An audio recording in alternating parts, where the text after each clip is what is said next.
કારકિર્દી માર્ગદર્શન અને આત્મવિશ્વાસ વૃદ્ધિ બાળકોમાં વધે અને તે લોકો પોતાની જાતે જ આત્મવિશ્વાસ કેળવીને આગળ શું બનવું છે, શું કરવું છે તે પોતાની રીતે જ નિર્ણય કરે અને પોતાનું કેરિયર આગળ વધારે. એટલે કે કારકિર્દી માર્ગદર્શન માટેની શિબિર યોજાઈ રહી છે અહીંયા આપણે BAPS સ્વામિનારાયણ મંદિર. તો આપણે આ બધી બસો પડેલી દેખાય છે, તો બધી બસો છે તે આ કારકિર્દી માર્ગદર્શન માટે છોટાઉદેપુર જિલ્લાની વિવિધ સ્કૂલોમાંથી બધા બાળકોને અહીંયા સ્વામિનારાયણ મંદિરના હોલમાં લાવ્યા છે. તો આપણે મંદિરે આપણે જઈશું અને કેવું છે તે તમને એનું બતાવું. તો તમે વિડીયોમાં જોડાયેલા રહેજો, ખ્યાલ આવશે કે આ કેવી રીતે છે ને શું છે. તો આ બધી બસો આવી છે આજુબાજુ છોટાઉદેપુરના તાલુકાઓમાંથી. તો આ જિલ્લા આપણે બોડેલીમાં છે, બોડેલી તાલુકો છે. તો ત્યાં આ જે માર્ગ ફૂલ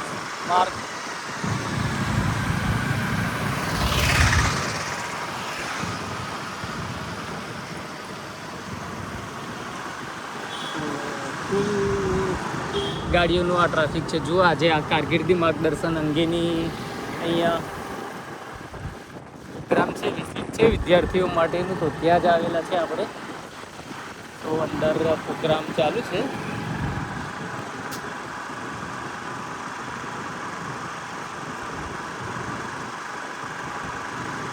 તો આ BAPS સ્વામિનારાયણ મંદિર બોડેલી ખાતે આપણે આવી ગયા છે અને આ અંદર પ્રોગ્રામ ચાલુ છે. તો આપણે અંદર જઈશું અને કેવું છે તેનું જોઈશું, કઈ રીતે ચાલે છે શું નહીં. તો તમે વિડીયોમાં જોડાયેલા રહેજો.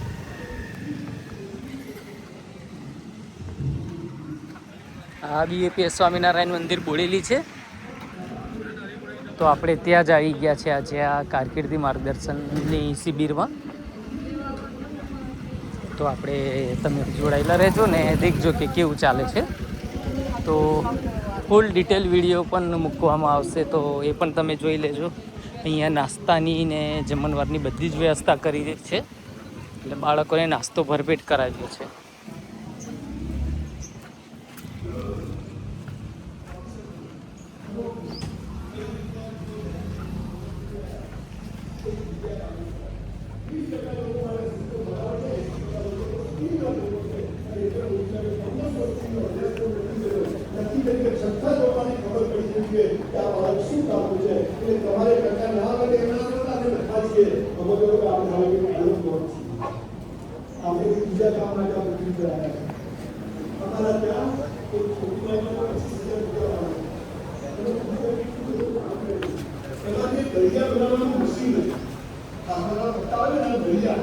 અત્યારે છોકરી પાસે ગાડી છે ને 15 મશીન છે અને આખા અમદાવાદના પાણીપુરી વાળાને છોકરી દરિયા આપવા જાય છે. બોલો ભણવાની જરૂર ખરી?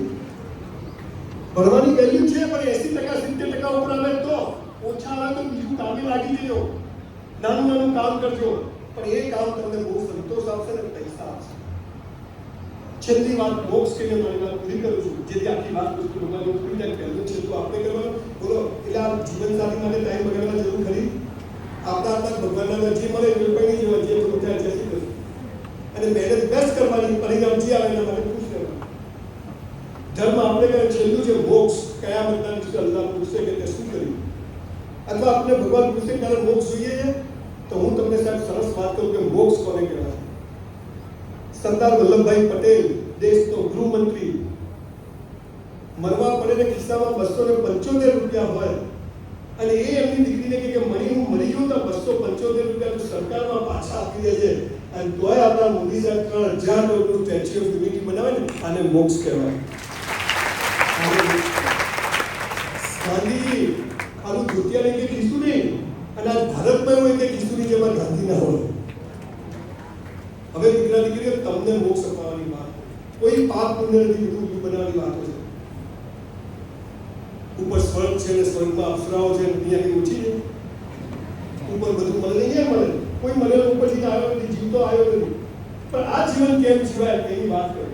તમારે પૈસા કમાવા તો બેસ્ટ કરવાનું, સાથે આ મોક્ષ વાળી વાત સુધી યાદ રાખવાની કે કાલે ભગવાન મને પૈસા આપે તો એક કામ કરીશ કે મારી પાસે 25-50 હજાર રૂપિયા ભેગા થાય અને મારે પટેલ જેવો, જનક રાજા જેવો મોક્ષ જોઈએ, ગાંધી જેવો, તો શું કરવાનું?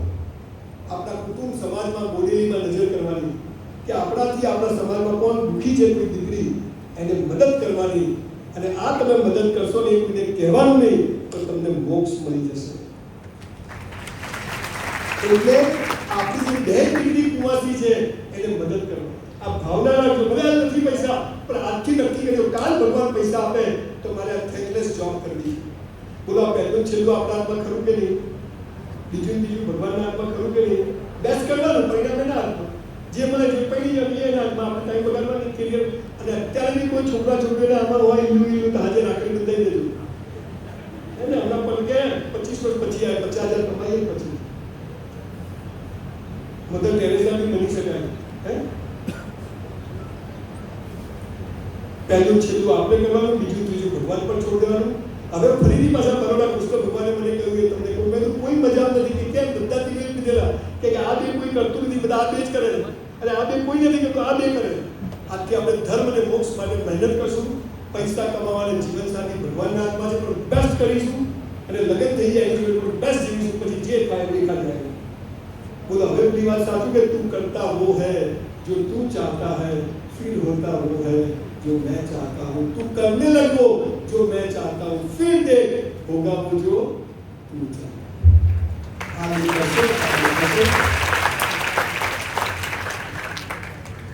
ફરી કોઈ વાર ભેગા થઈશું અહીંયા આગળ. સરસ મજાનું આવું મને ફરીથી આખા વહીવટી તંત્ર માટે જોરદાર તાળી પાડો. આવો સરસ મજાનો